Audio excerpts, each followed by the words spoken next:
Halo teman-teman, ketemu lagi bareng aku Ratna di ngobrol-ngobrol sesantainya. Jadi kalau sebelumnya kita udah ngobrolin tentang kenapa aku akhirnya nulis buku pertamaku, sekarang kita akan ngobrolin tentang pengalamanku sepanjang menulis, terus pengalaman berinteraksi dengan penerbit indie, dan yang terakhir adalah pengalamanku memasarkan bukuku sendiri. Gitu. So let's start from the first. Yang pertama, jadi buku ini aku tulisnya sebagai output dari sebuah workshop. Jadi ada workshop namanya trainer menulis. Jadi waktu itu tuh aku dikenalin oleh Coach Wira Ramli ke sebuah event. Eventnya adalah namanya trainer menulis yang diadain oleh Ganesha Public Speaking sama Litera Media Tama. Terus coachnya itu ada namanya Coach Surya Krestanda, terus ada Coach David Ming juga yang emang Litera juga yang mendampingi kita dalam menulis. Nah, judulnya sih emang trainer menulis ya. Jadi rata-rata di situ emang teman-teman yang backgroundnya pendidik, trainer, pengajar. Terus jadi prosesnya itu seingatku berapa minggu ya? Kayaknya 6 minggu deh, 6 minggu atau 2 bulanan lah ya, 6-8 minggu. Jadi tuh yang unik itu tuh adalah proses menulisnya menurutku. Di antara masa-masa aku lagi di rumah tuh kan, jadi waktu itu tuh prosesnya aku lagi di rumah, terus kadang juga ada ke Pekanbarunya juga. Jadi untuk durasinya sekitar ya 1,5 sampai 2 bulan gitu. Yang aku ingat banget itu di hari apa ya, Senin, Selasa, Rabu, Kamis kita tuh diminta untuk ngumpulin ide. Jadi Senin, Selasa, Rabu, Kamis itu tuh waktunya baca buku, ngumpulin ide, ngobrol-ngobrol sama orang kayak gitu. Nah, itu juga aku gunain untuk baca buku. Jadi waktu itu aku lagi rajin-rajinnya baca buku karena emang kegiatannya ya udah itu gitu kan selain skripsi. Nah, di situ tuh hari Jumat, Sabtu, Minggunya, Jumat, Sabtu, Minggu atau kebalik ya, pokoknya ada setengah minggu untuk baca buku, explore ide, terus setengah minggunya lagi untuk kita nulis. Nah, waktu nulis ini, itu tuh kita paling lambat submit itu jam 7 pagi apa jam 8 pagi di hari esoknya gitu ya. Jadi kalau misalnya kita nggak sesuai sama targetnya, nggak submit tugasnya, itu langsung 3 kali itu langsung kick di grup. Nah, ini adalah apa ya, kalau aku bisa bilang, ini adalah perjalananku yang terkonsisten yang pernah aku lakuin kayaknya ya. Untungnya ada coachnya dan kita dikasih waktu, terus kayak dikasih timeline gitu. Akhirnya kan kita mencoba ya untuk ikut komit di si timeline ini gitu. Itu yang secara prosesnya. Nah, pasti dong aku juga ada di masa yang lagi banyak ide, terus lagi kosong ide. Pasti ada banget masa-masa yang kayak gitu. Aku tuh ingat satu momen tuh, sering banget tuh aku nulis tuh abis subuh. Karena menurutku waktu-waktu abis subuh itu tuh lagi fresh-fresh banget kan otak. Jadi sebelum jam 7 pagi.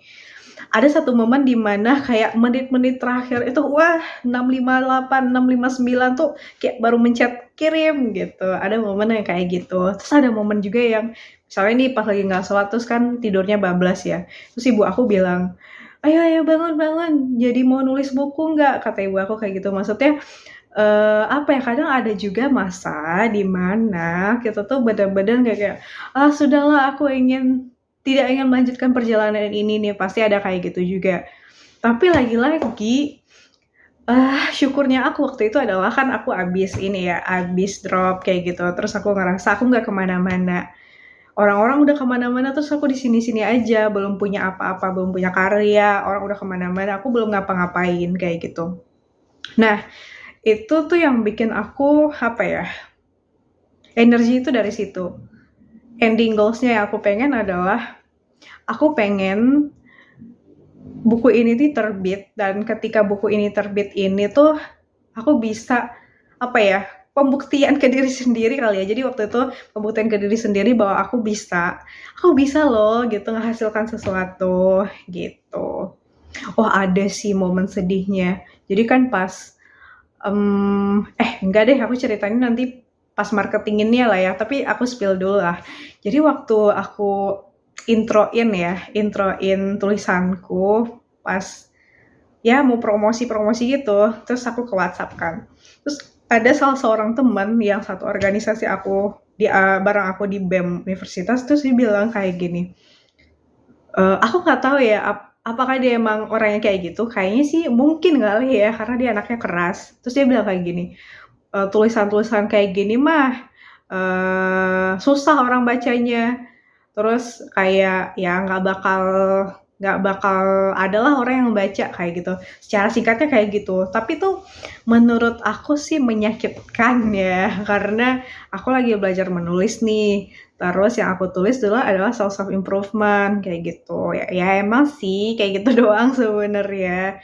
Tapi bagi aku tuh mungkin itu adalah karya pertama aku. Jadi aku sedih banget ketika dibilang kayak gitu.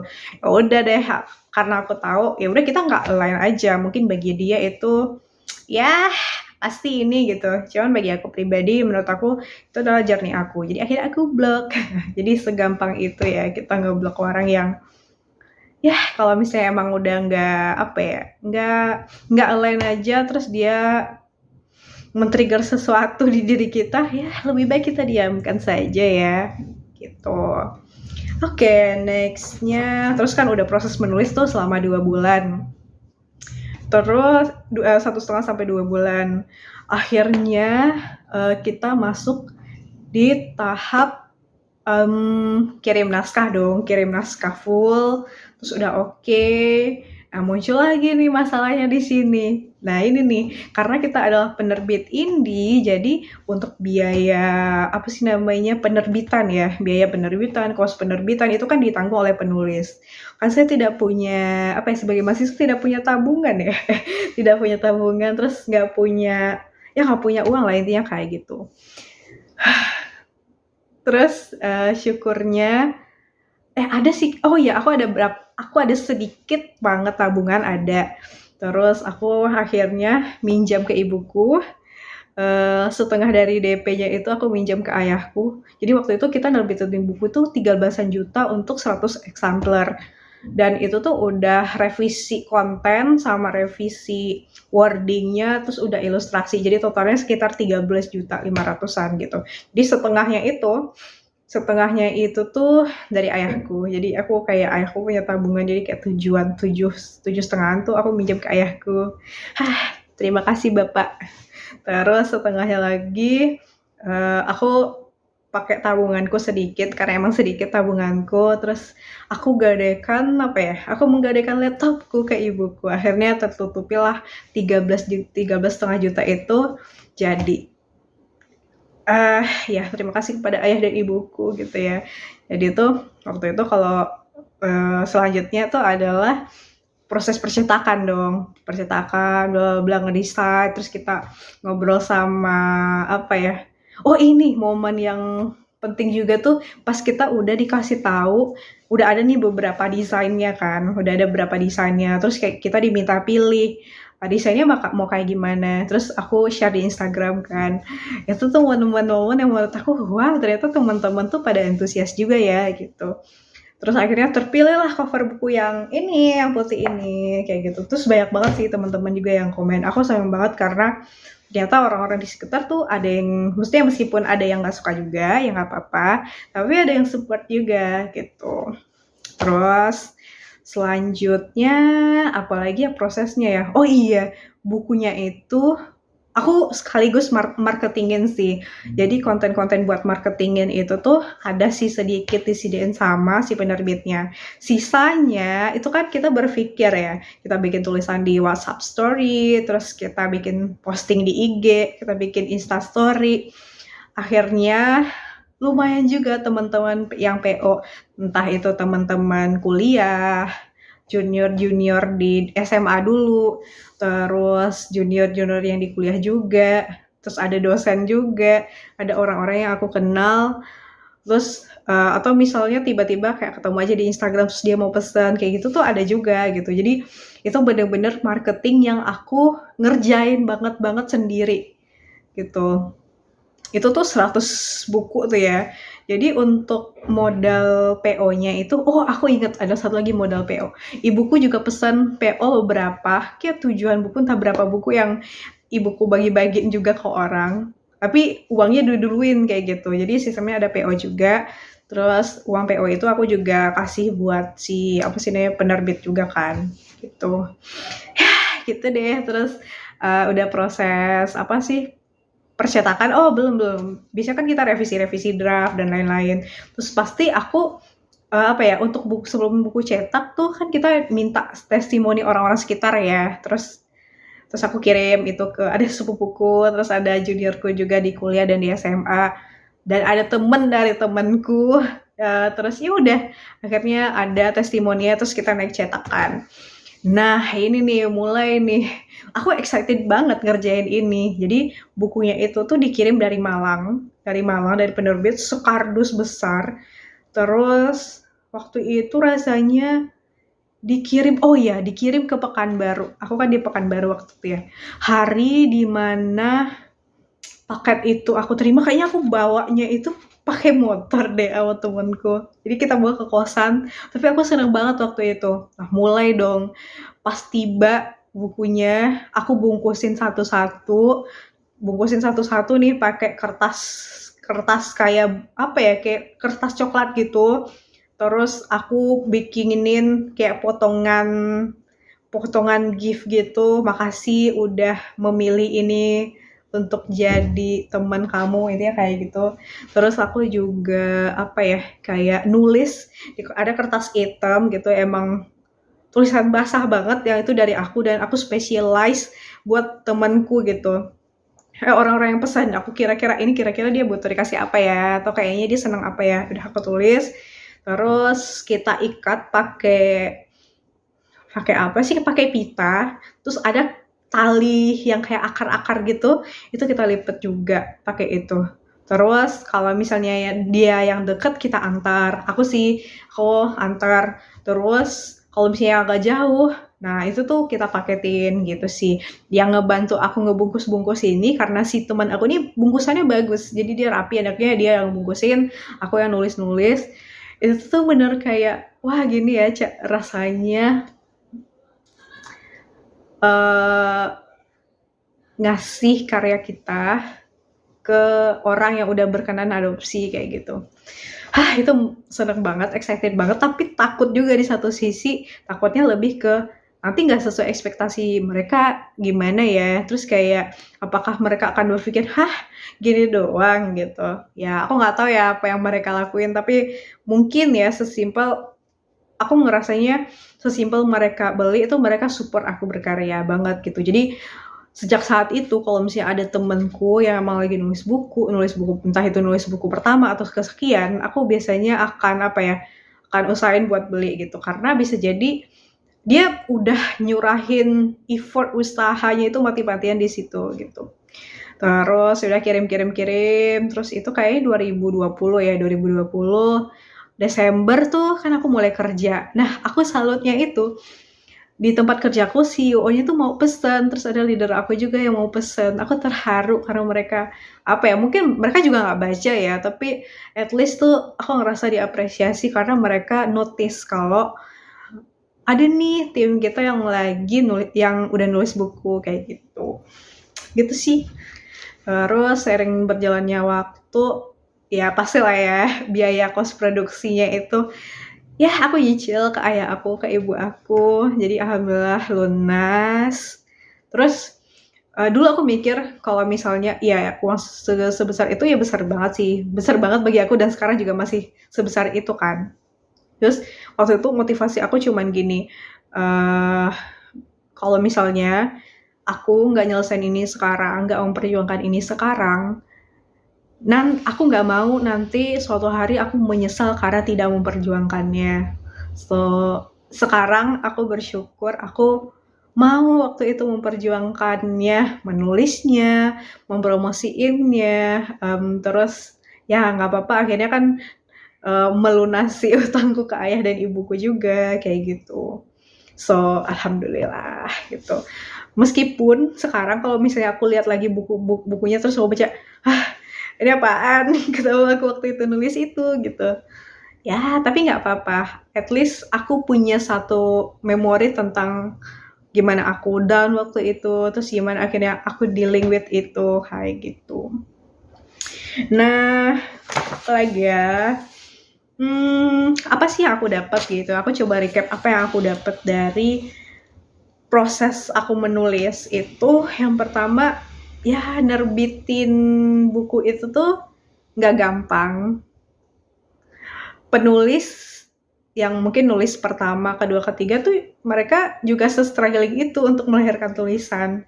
Kalau penulis yang profesional aku nggak tahu ya, tapi pasti proses menulis itu adalah proses kreatif yang itu tuh butuh waktu, butuh energi, yang akhirnya bisa mendatangkan ide-ide gitu ya, sehingga baru bisa nanti dituliskan gitu. Terus, aku bersyukurnya aku punya dapat experience ngejualin buku ke orang-orang. Yang mana aku kan ya coba try and error ya marketinginnya, pakai story WhatsApp, pakai postingan-postingan yang menggugah, akhirnya orang beli. Dari situ aku paham kalau copywriting itu tuh ya simple gimana caranya kamu bilang ke orang, kamu nawarin ke orang satu produk dan orang mau beli gitu. Pengalaman aku jualin buku ini, itu tuh aku pernah ceritain pas interview kerjaan aku pertama. Jadi di kerjaan aku pertama itu, aku diinterview sebagai SDR ya, Sales Development Representative. Syukurnya si bapak ini tuh nerima fresh grade. Jadi terselamatkanlah diriku ini. Dan aku juga ceritain pengalaman aku sebagai orang yang jualan tuh kayak gimana. Nah, aku ceritain salah satunya aku ceritain tentang experience aku jual buku gitu. Terus ternyata dari situ tuh sempat juga ada bedah buku, terus akhirnya ada juga yang minta aku untuk kayak, Kak bedah dong gimana caranya nulis gitu, meskipun aku nggak pede ya, maksudnya aku tahu isi buku aku tuh kayak gimana gitu, nggak sebagus itu aku tahu gitu. Karena niat awalnya kan pertama untuk crystallize experience itu kan buat diri sendiri, terus yang kedua juga buat ya kalau misalnya nanti teman-temanku nanya, at least mereka bisa baca dari situ sih. Begitu. Nah, ada yang menarik nih satu lagi. Waktu aku shifting career dari recruiter ke learning development di kerjaan aku yang sekarang, di CV-nya itu aku tulis selain tentang training, aku juga tulis tentang kalau aku tuh adalah writer dari satu buku self development. Aku sengaja letak paling bawah dari part of tentang saya gitu ya.